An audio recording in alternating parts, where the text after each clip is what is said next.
सुमित्रा, मुझे चाय बेड पर ही चाहिए। सुमित्रा मयंक के कपड़े आयरन कर दिए, उसे देर हो रही है, आज उसका इंटरव्यू है। सान्या कॉलेज से आई है, थकी होगी, उसका खाना उसके कमरे में ही पहुंचा दो।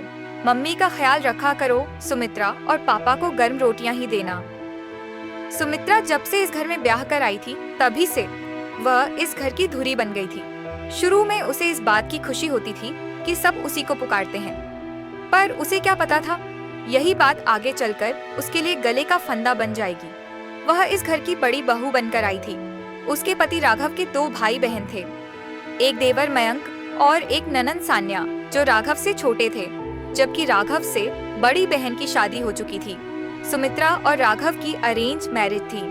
राघव एक गंभीर स्वभाव के थे, जिनके लिए उनका परिवार ही सब कुछ था। शादी की पहली रात को ही उन्होंने सुमित्रा से कहा, मेरे भाई बहनों का ख्याल रखना, मम्मी पापा की सेवा करना और इस घर को व्यवस्थित रखना तुम्हारी जिम्मेदारी है। सुमित्रा ने यह बात दिल से लगा ली थी। उसने अपनी पूरी ताकत इस घर को संवारने और एक आदर्श बहू बनने में लगा दी। घर में रेशमा नाम की एक काम वाली झाड़ू पोछा करती थी, लेकिन बाकी सारे काम सुमित्रा को ही करने पड़ते थे। किसी को कुछ भी चाहिए होता, सुमित्रा को ही बुलाया जाता। धीरे धीरे घर के सारे सदस्य उसी पर निर्भर हो गए। शुरू में सुमित्रा को यह अच्छा लगता था, लेकिन जब उसके खुद के बच्चे हुए तो जिम्मेदारियां और भी बढ़ गईं। अब उसने खुद पर ध्यान देना छोड़ दिया था। राघव पहले ही उस पर बहुत ध्यान नहीं देते थे, अब तो सिर्फ काम के लिए आवाज दी जाती। इसी बीच मयंक की भी शादी हो गई।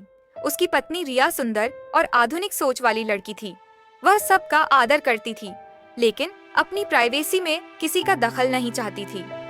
हॉस्टल में पल्ली बड़ी थी, इसीलिए खुद अपने काम करने की आदत थी। यहाँ उसे एक अलग ही माहौल मिला। हर छोटी छोटी बात के लिए सब लोग सुमित्रा भाभी को ही पुकारते थे। शादी नहीं थी, इसलिए रिया ने इस बात पर ज्यादा ध्यान नहीं दिया। अब तक कभी पार्टी, कभी डिनर या आउटिंग पर मयंक के साथ चली जाती। सुमित्रा को यह महसूस होता था, क्योंकि उसकी शादी के शुरुआती दिनों में या अब भी जब वह और राघव बाहर जाना चाहते तो उनके साथ सान्या या मयंक जरूर होते। उनके घर का नियम था, सब साथ बैठकर खाना खाते, लेकिन रिया कभी कभी अपना नाश्ता कमरे में ले जाती थी। वह और मयंक साथ में समय बिताते। इससे सुमित्रा थोड़ी चिड़चिड़ी हो गई थी। उसने राघव से यह बात कही। राघव गुस्से में बोले, तुम हमारा घर तोड़ना चाहती हो? सुमित्रा चुप हो गई और फिर कुछ नहीं बोली। शादी के 4 महीने बाद रिया ने सुमित्रा को मायके जाने को कहा। भाभी, कुछ दिनों के लिए मायके हो आइए, आप बेहतर महसूस करेंगी। अब मैं यहाँ हूँ। सुमित्रा मायके चली गई। करीब 1 महीना वहाँ रही। इस दौरान राघव को कई बातें महसूस हुईं। कभी कपड़े गंदे होते तो कभी चाय समय पर नहीं मिलती। सान्या किचन में काम करने लगी थी। मम्मी पापा अपनी दवाइयाँ खुद लेने लगे थे। 1 महीने बाद सुमित्रा वापस आ गई। फिर वही पुराना रूटीन शुरू हो गया। राघव अब महसूस करने लगे थे कि जब भी वे आते, सुमित्रा हमेशा किचन में ही होती थी। रिया और मयंक आपस में व्यस्त रहते। एक शाम बैठे थे। सुमित्रा सबके लिए चाय बना रही थी। रिया कमरे से बाहर आई और बोली, सुमित्रा भाभी, मेरी चाय मेरे रूम में ही दीजिएगा। राघव नाराज हो गए। यह क्या तरीका है रिया? सुमित्रा तुमसे बड़ी है, तुम्हें उनका साथ देना चाहिए, उल्टा उनसे ही काम करवा रही हो। रिया मुस्कुराई और बोली, भैया मैं यही दिखाना चाहती थी। सुमित्रा भाभी ने अपना घर परिवार छोड़कर आपके साथ यह घर बसाया है, लेकिन आपने उन्हें हमसफर की जगह नौकर बना दिया। एक पत्नी अपने पति के साथ के दम पर ससुराल में सम्मान पाती है। जब उसका पति ही उसे सम्मान ना दे तो दुनिया क्यों देगी?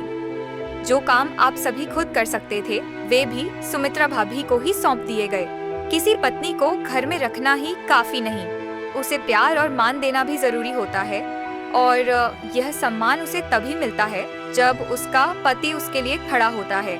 अगर पति ही उसकी कदर नहीं करेगा तो वह दूसरों से क्या अपेक्षा करेगी? माफ कीजिएगा भैया, मेरा मकसद किसी को नीचा दिखाना नहीं था। मैं सिर्फ यह बताना चाहती थी कि भाभी को आपके प्यार और समर्थन की जरूरत है।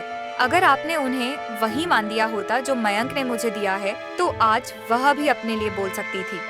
रिया की बातें सुनकर सुमित्रा मुस्कुरा दी। अब उसे समझ में आया कि रिया जानबूझकर सुमित्रा के सामने खुद को पीछे रखती थी ताकि सुमित्रा की अहमियत सबको समझ आए। सुमित्रा ने अपनी आंखों से ही रिया का धन्यवाद किया।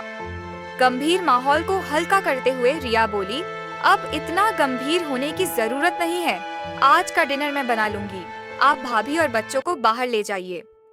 यह सुनकर सब जो चुपचाप बैठे थे हल्के हो गए और मुस्कुराने लगे। तो यह थी दोस्तों आज की कहानी। इस कहानी के बारे में अपनी राय कमेंट बॉक्स में जरूर लिखें। वीडियो को लाइक और शेयर कर दीजिए।